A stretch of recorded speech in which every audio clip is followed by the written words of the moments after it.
Hey, good afternoon, class. Um, I want to go over the memoir PowerPoint real quick and then the instructions for the first essay. That way, we're on the same page regarding your first paper of the semester. We're going to cover a couple of key features of the memoir and some of the details regarding the essay. Okay, so we'll do this quickly since I know y'all are busy. Now, every essay that you guys write this semester is going to contain key features, okay? There's only 3 key features to a memoir.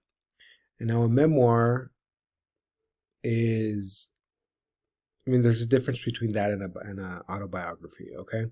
So the first key feature of a memoir is a good story, and its vivid details and clear significance, okay? So a good story, this is simple. Your story should be interesting. It should be interesting to me and to your classmates, right? Your audience is always going to be your instructor, not always, but for this class is going to be your instructor and your classmates. Pretend everybody in the class is going to read your story, okay? So how are you going to make this interesting, right? This event happened to you, whatever memory it is you're going to talk about, it happened to you. And it may be interesting to you, but to other people, it may be not that interesting. So how are you going to make that interesting for them, right? Make it compelling. The most compelling memoirs feature some sort of situation or problem that needs resolution, right? Think of it like a movie. When you go watch a movie in the theater, there's a beginning, a middle, and an end, right? Usually. And not always in that order, but for the most part. We're going to talk about Freytag's triangle in a few weeks, but Freytag's triangle is, and you guys have all seen this in high school, it's like a little triangle like that, and then we have climax at the top and rising action and falling action, exposition, and resolution, right?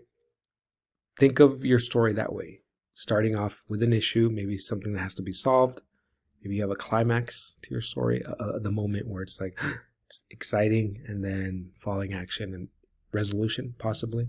Maybe there isn't a resolution, but think of it like a movie. There should be some suspense, something there that's enticing, that's interesting. Okay, so how you're going to tell that story, it's up to you, but it should be interesting. Now, vivid details. Vivid details are important because they bring a memoir to life by giving readers mental images of the sights, sounds, smells, tastes, and textures of the world in which your story takes place. We have 5 senses, right? So these 5 senses, use them. You're remembering a moment in your life. That's what you're going to be writing about. Use your memory to bring forth those details that you remember. Use your 5 senses again and try to remember. That's why you have to reflect on this moment, this memory that you're going to be discussing. You have to sit down and just kind of think about it for a while, a couple hours, a few days before you start writing, right? What do you remember specifically about that? So use your 5 senses. A memoir is more than simply a report of what happened. It uses vivid details and dialogue to bring the events of the past to life. So you can use dialogue too. Please, more often than not, somebody else is going to be involved in your story, right? So you remember what the conversation was with them. What were you talking about? Include some dialogue. But more importantly, again, the details. Don't just say things like, oh, it was, if you're talking about a vacation destination and you went on vacation somewhere, don't just talk about, well, don't just say, rather, it was beautiful, right? Words like that, beautiful. What does that mean? Beautiful means something different to everybody, right? So it's an empty word. Say how it was beautiful. Say how it was scary. Say how it was nerve-wracking. Say how it was ugly, right? Don't just say that word or those words and not describe them. Describe as much as possible, okay? Dialogue, again, important. Clear significance. Now this is the big one, okay? You should or your story rather, should be significant in some way. A good memoir conveys something about the significance of its subject. As a writer, you need to reveal something about what the incident means to you. You don't, however, want to simply announce the significance as if you're taking on the moral of the story, right? So what this means is that don't just pick a moment where you're talking about hanging out with your friends and it was fun, but there's no real lesson you learned. Think about the significance as a lesson, right? This should be a moment that taught you something. It taught you a lesson. It taught you about life, about anything. But there should be a lesson there, right? And don't tell me at the end of the essay, what I learned was, no, don't say that. It sounds tacky when you're announcing, like, I learned this, I learned that life is short. Oh, okay. It should be implied. A good memoir doesn't have to state directly what you learned, but show it. So show me. Don't just tell me, okay? So clear significance, this should be a moment that was significant and important in your life, not just, I'm going to talk about when I bought a car, and it's a cool car and I like it, so what, right? What's the importance of that other than you get to drive around, right? Now, if you talked about, I got a car and then I crashed it 2 days later and my parents don't trust me, that's a little different, that's better than just, I got a car, I'm going to talk about my car, right? Now we're going to talk about a couple of topics that you can write about, right? A major life event, that could be anything, but it should be significant in some way. A brief encounter with a remarkable person, what they taught you, right? Maybe they taught you a lesson about humility, or maybe you could switch this, instead of remarkable, a brief encounter with a horrible person, right? That could be another topic you could write about, for sure. A visit to a special place. Now, this one's kind of tricky, guys. If you're going to talk about a visit to a special place, don't fall into the trap of just listing things you did on that trip. That's not a memoir. That's a diary, and a diary entry, and listing what you did. It's not a memoir. It doesn't tell me anything. A lot of people want to write about their visit to Disneyland or Disney World or the beach or another, to another country, but there's nothing other than they had fun. There's no real lesson there, right? So if you're going to talk about a special place, make sure that you learned a lesson at that location. Something happened that was, something that you're going to remember forever. That's not just because you had fun, right? Again, it shouldn't be just listing things you did. It should be, there should be a lesson of some sort in there, okay? So this one's tricky. A remarkable achievement. Failure is a good one. We've all failed, but you need to fail in order to succeed. So this is a great one to write about. First love or friendship. Here's another tricky one. A lot of people are just so in love and so enamored with their boyfriend or their girlfriend, and they want to just write about them. But that's not a memoir. If you're just writing about your boyfriend or your girlfriend for 2 pages, 3 pages, and saying how great they are, that's not a memoir. You're just listing, you're just listing qualities in that person without saying anything or without learning anything, right? So you can write about this, but this one, just like with a visit to a special place, can get tricky, and it can become less of a memoir and more of a diary entry, okay? So watch out for those. Your hometown. Some of you may not be from here. Maybe you want to write about your hometown and moving here and how that was such a big experience, and maybe you learned something, right? You could definitely talk about that. Your grandparents. A lot of people write about their grandparents. Loss. This is the one I get a lot of. A lot of people write about loss. Loss of a loved one. Not to say it's overdone.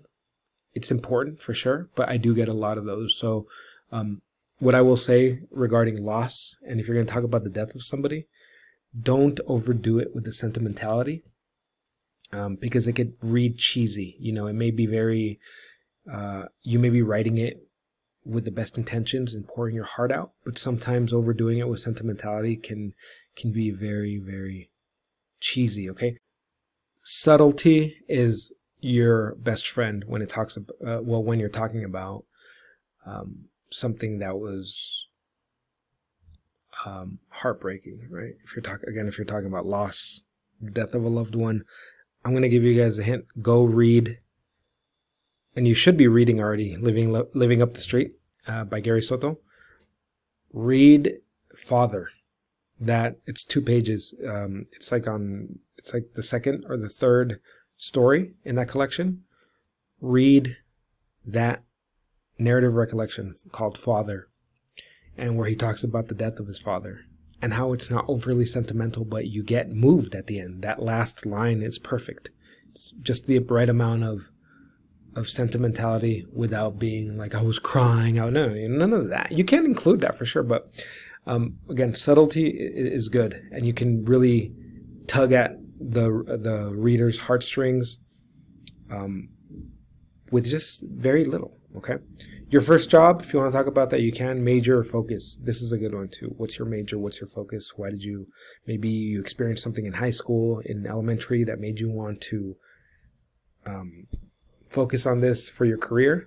You can definitely do that. Okay, so the purpose. What's the purpose? What's the importance of the memory you're trying to convey? How will this story help you understand yourself and your readers understand you, right? As you were then and as you are now. So this moment, guys, it should be a moment that happened. I mean, it could be at any time in your life, but try to keep the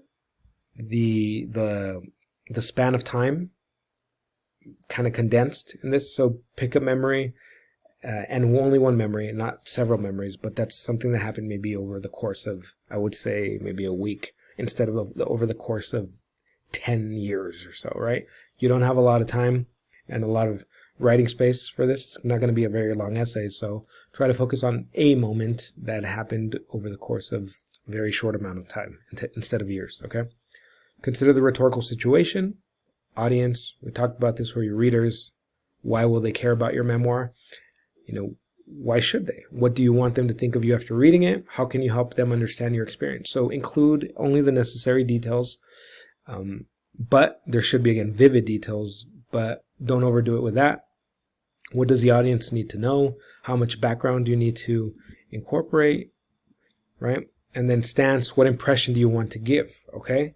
So do you want the audience to think of you as sincere, serious, humorous? A lot of students choose to be funny in this memoir, and that's fine. You could be, you could include humor. You can be sad, maybe self-critical, right? How do you want the audience to see you? Maybe not pitiful or anything like that, right? But it's up to you. Now, here, media design, it's just how you're going to upload the essay, or what type of document, right? So it's not print. You're going to upload it. Can you include photographs or audio or video clips? You can. You can include photographs if you want, not graphic stuff, okay?